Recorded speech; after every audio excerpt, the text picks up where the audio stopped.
Hey, this is Sean Wyland with BadCoyoteFunky.com here at Gen Con, talking to David from Tunnels and Trolls. Take it away, David. Thanks, Sean. I'm David Reed. I'm the founder and CEO of Meta Arcade, and we have partnered with the Fellowship of the Troll, the creators of Tunnels and Trolls, to do a digital remastering of iconic tabletop game Tunnels and Trolls, which was originally published in 1975, bringing it out digitally on iOS, Android, PC, and Mac. And taking this remastering of the classic RPG, which featured the first solitaire adventures ever made. And so you'll be able to play those solitaire adventures. We're going to show you a demo of our prototype that we are debuting here for the world at Gen Con 2016 for the first time. You'll see us play Naked Doom, which is one of the first adventures written. It is a particularly lethal adventure, and it is written by the creator of Tunnels and Trolls himself, Ken St. Andre, who is also here with us at Gen Con, and we'll be able to introduce you to him as well. With that, we can give you an intro to the demo. Cool, let's go check it out. Here we are with starting the campaign with Naked Doom. Very good. So we're going to go ahead and we're going to load up one of the existing characters, and we've had, what you see here is what a classic Tunnels and Trolls character looks like, as with a bunch of RPGs with the attributes that you got. We have seen in the demos that have happened today that the dwarf and the hob are the most resilient ones. Let's go ahead and start with the dwarf. The dwarf is a good idea. All right, so what you're looking at here is the classic sort of style of what was a Choose Your Own Adventure or Tunnels and Trolls adventure. Art on one side, text on the other, and the decisions that you make. You also have your character sheet that'll show you your stats, ultimately your inventory and your adventure points that you've accumulated and such. But in Naked Doom, you begin the adventure as a first-level, brand-new warrior with no equipment and no experience whatsoever. The game begins with the idea that you are a criminal who has been captured in the seat of imperial power on Troll World, the Empire of Kazan, and in order to regain your freedom, you must go through this particular gauntlet of death. And Naked Doom is a dungeon with a high fatality rate. We'll go ahead and we'll skip through the introduction, and we'll just get right to it. One of the things that you're seeing here is art from an artist called Josh Kirby. And Josh was a very popular, prolific, successful artist from the UK whose most famous works are the signature covers he did for Sir Terry Pratchett's Discworld. He did work for Alfred Hitchcock, Ray Bradbury, Isaac Asimov, just this massive literary array of geniuses that he worked for. And he also did a series of work for Tunnels and Trolls in the mid-'80s for a publisher called Corgi Books. And so Josh illustrated the full color covers and interior art for a number of these adventures, Naked Doom being one of them. So we've done a partnership with the Josh Kirby estate to bring that art into the adventure and ultimately make it available for other adventures. And we're going to talk a bit more about that as we go. But let me show you how this exactly works. So now you begin this adventure in a very unfortunate state where two of the Empire's best archers are firing poison arrows in your back. Look at that. I'm not getting hit by that one. And so each of these saving rolls that you fail is going to lead to a poison arrow stuck in your back. So we got through the first one, and now we're going to try for our luck saving roll. This one may not be going so well. Oh, and there we go. We've got an arrow in the back. The good news is the dwarf is pretty tough, and so his constitution is dropped by 10, but he's able to move around. Now, one of the things you see here is our first bit of colored art, and so this is part of what we're trying out in the prototype, get a sense of what the fans are liking. Do they want it in color? Do they want it in black and white? We're going to get that feedback as we go through this process here at Gen Con.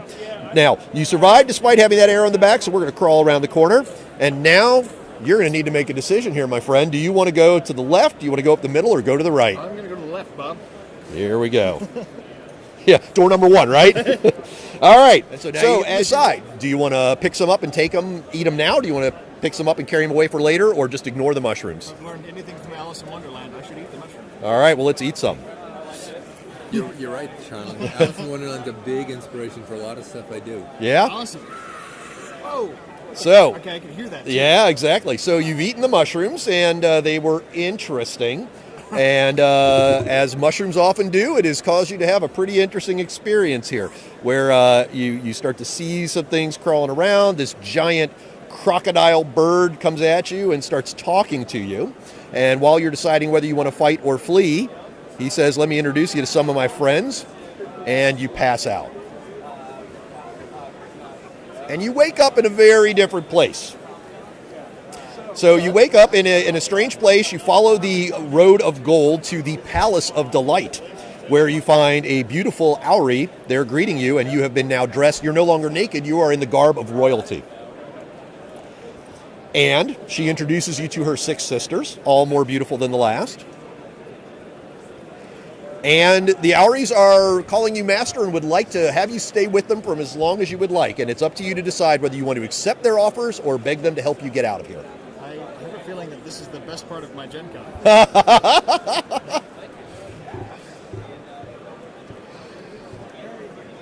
There is a what do you call it? Suspicious side of me that says this is too good to be true, and they're most likely succubi. It's not quite a battle of attrition, but we're doing it. Oh, he got you for 7. Wow. I don't think I have much. You don't have a lot of constitution left. You're down to 6. Like one more bad round, and that might be it for you. Come on, that's a 6. Yeah, it is. Okay. Look, you've gotten them down from 84 to 59. It's not over. But, that's a lot of ones. Yeah. Oh, this could be... You take 4. Oh, my God. You're down at 10. just give me a series of good rolls, man. Come on. Well, hey, that's a lot of numbers right there. Look at that. 10 to... Oh, this is pretty impressive.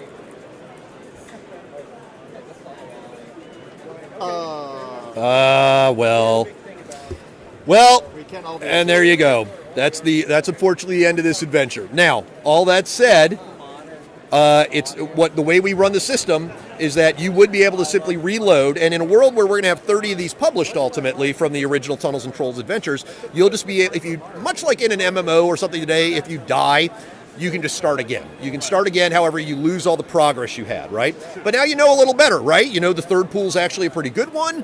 You know that if you take the side passage at the chasm, you're going to fight the Balrog, and you might think about, are you ready for that? You may not eat the mushrooms next time, or maybe you do, exactly, right? So that's the gist of how this will work. And the most exciting part of all this for me is that what we're doing, in addition to bringing out all the classic Tunnels and Trolls adventures, is we're building the platform to allow people to create their own Tunnels and Trolls adventures. And so the notion is, if you can write a story, you'll be able, with our tools, to make your own Tunnels and Trolls adventure built on the same rules. You'll be able to use the art we have, you'll be able to pull in audio from the archive, and ultimately put these things up, share them with friends, and if you choose to, sell them and publish them up on the Apple App Store, Google Play, Steam, all these digital platforms, and get published.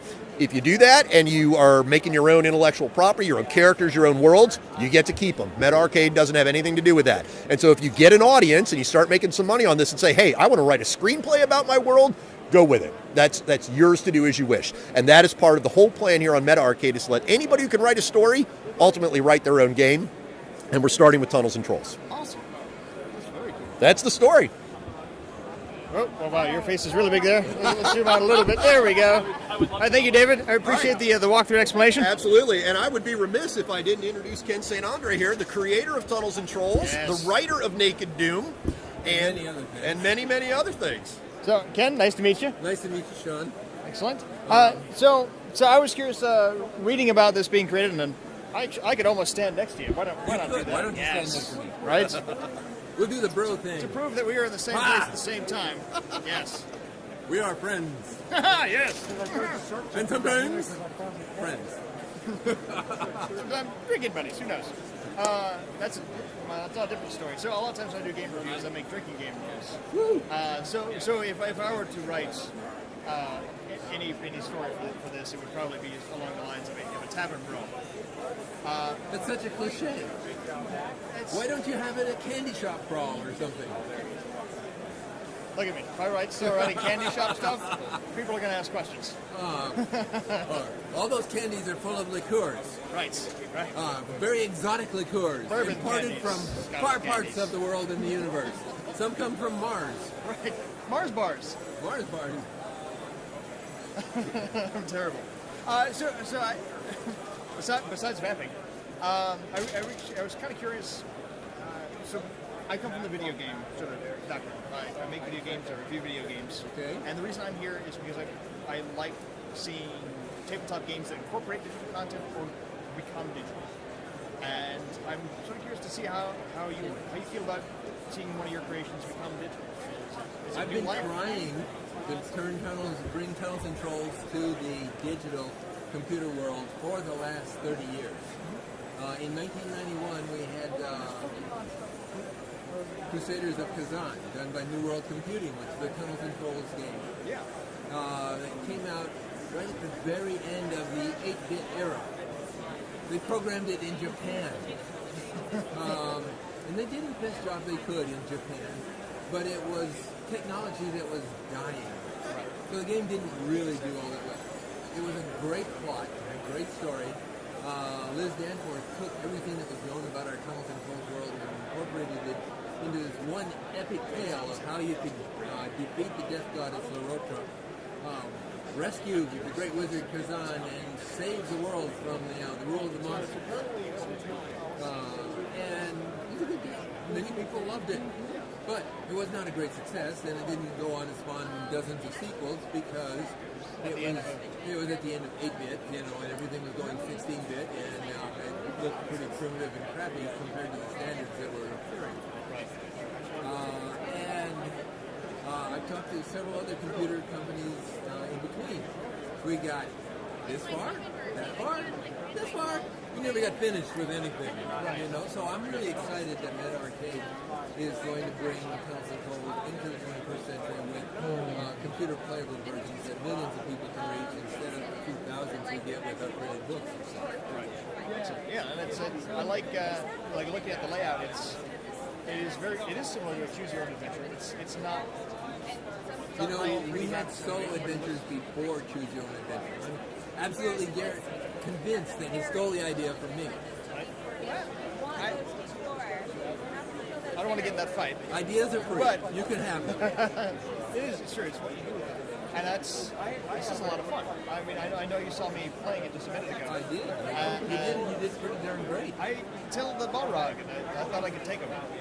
I was not looking at how much constitution he had before I started. And considering my own. And then again, I got distracted by the mushroom people. So. Well, you did see one of the really fun places in the cavern. Yeah. And I can't quite completely encapsulate it, but that was so much fun in a digital experience, incorporating a lot of analog placement. And I thought that was very important, and also just, that was great. I remember that was, 7 minutes? Yeah. And I got a pretty good adventure. Yeah. That's what I really like about the Meta Arcade approach to this, is that it speeds up the original solo playing adventure. Yeah. To do that in playing the solo, keeping track of your own stats and rolling all your own dice and, rolling dice for the monsters to see how well they did and so on, would have taken you 30 to 40 minutes. Right. So this is going to streamline the game and bring it to a lot more people than are possible with just the paper applications. Not that I'm knocking the paper is great. Buy all my paper products. But no, that's what I thought. It seemed like a logical follow-up to the reason that one of the reasons behind you creating Tunnels and Trolls was to kind of streamline that other game. The reptiles and caverns. We just call it that other game. That other game. But it seems like that you streamlined it to the best that you could at given the time, and now it's even easier to play. Things evolve, things change, or they die, right? Yeah. I'm hoping that Tunnels and Trolls will be able to change and survive. I think it has a pretty solid chance, being that, again, I had a lot of fun in 7 minutes. That's cooking an egg. There are many other adventures available for TNT, and they're kind of wild. One of the things Tunnels and Trolls does that other game doesn't do is use anachronisms freely. Excellent. All right, so for example, the solo we're going to give you here, Grimtina's Guard. If you look at the cover, she's armed with a chainsaw. Right? All kinds of things that pop out of time and place, in Tunnels and Trolls adventures that you wouldn't expect. Our world is a world that already has movable printing. Okay? Right. So you can go and buy books. Right. That's right? good. And it has glass windows. Mm-hmm. It actually has guns. There are guns in TNT. The wizards don't like them. The wizards are trying to suppress gunpowder technology, right? Of course they would. The dwarves and the orcs love guns. Right? Other people, elves don't like them much. Right. Elves have an allergy to iron. So It doesn't seem like there's any right? And they don't get along that well with the dwarves, although they did manage to reach a peaceful accommodation. So, and the other thing is that character races in Tunnels and Trolls are called kindreds, and they're treated as ethnic groups are treated in our world. So I like to think of the orcs as, actually the equivalent of American Indians. They have a tribal society. They tend to be more mobile, and they tend to be more physically willing to fight with their environment and other people around them. Elves are like high-quality Boston Brahmin high society people. I'm not that kind of person, incidentally. I'm a troll. I'm a troll. Yeah. Trolls are actually shapeshifters. Very few people know that trolls can do this. When they're rocky form, trolls can change their shape very gradually. They have to really think about moving each atom into a new form and so on. But once you get out of the rocky form, like I am right here, it's much easier to pass in this world as a human being than it is as a troll. So although I freely tell people I'm a troll, I look human, more or less. Kind of. I mean, the hat throws it off. The hat helps, and the ears are around, and the fangs are much reduced. The last image in the game, I noticed the fangs were a bit longer. I wasn't sure if that was inspired by you or not. Could be. How about that for you? So, anyway, Yeah. I wanted to talk to Sean just so I could say hi to all his readers and so on. Let you know, I'm on your side. You're invited to join our game as opposed to that other game. Right. It's a lot more fun. You get a lot more creativity. We're on Facebook. You can join us there. Right. I'm on Twitter as Troll Godfather. I had this name because some of my fans started calling me the Troll God. It wasn't my idea. A lot of things in Tunnels and Trolls aren't my idea, but if I see a good idea, it becomes part of the game. Ideas are free. Ideas are free. Circling back on each other. Feel free to use as many of my ideas as you like. If you mention that you got it from me once in a while, that would be cool. But one of my fans is a computer artist, works with the Daz Studio audience they were with. And when she started seeing me being called Troll God, she did a little picture of one of the Daz Studios trolls with a blood stain on his tummy here, and kind of a little corpulent, sort of like Marlon Brando, and labeled it Troll Godfather. That's brilliant. And sent it to me. And I thought that was indeed very brilliant. I complimented her profusely, and I said, "Can I do anything with this?" She says, "I gave it to you. It's yours. Do whatever you want." So I've been using it as a handle on Twitter. Follow Troll Godfather. You will see all kinds of strange things. Stories about science, stories about trolls, the flower of the day. Trolls like flowers, incidentally. Trolls, I want to explain this to you guys. Trolls are not little, mean, backbiting people who irritate people on the internet. If a troll doesn't like you, he just smashes you. And that's it, you're dead. Right. Goblins. Goblins. Those people that everybody calls trolls on the internet, they're goblins. They're not real trolls. Real trolls, you see them in Snow White and the Winter War. There was a real troll in that. You see one in Maleficent. Okay? Those are trolls. They're not the little funny-haired people, that Hasbro has coming out in that movie. That movie about trolls, they're not trolls. Trolls are big. They're powerful. They are not mean and spirited. I'm being called away for an autograph. Oh, sure. No, I didn't mean to take all your time. No, I want to be here for you and for, everybody out there in the world that hasn't had a chance to meet all our friends online. Be a friend of mine on Twitter. Troll Godfather. Come see the Troll Hollow page on Facebook. We have people talking about Tunnels and Trolls on Facebook every night. They're sharing their adventures with you. They're sharing their ideas.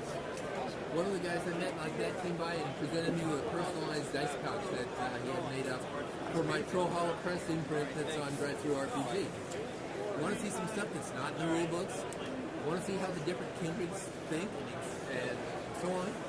So far, I have 5 different spell books that show how magic is different for each one of the different kindreds, and there are more in the works. Elves are grandiose and eloquent. Orcs consider all magic to be curses. They go under the old rules where magic costs you strength Yeah, instead of wizardry. that makes sense. I like that. It actually kind of seems to follow suit for the mindset. It does, and I've tried. Dwarves are obsessed with stone and rock and minerals and stuff, and so all their spells have a connection to the rocky, earthy If thing. I had No, I don't want to take too much of your time. I know people are waiting for you. Yeah, I appreciate Sean, your time. great talking to you. You as well. And I'll let you.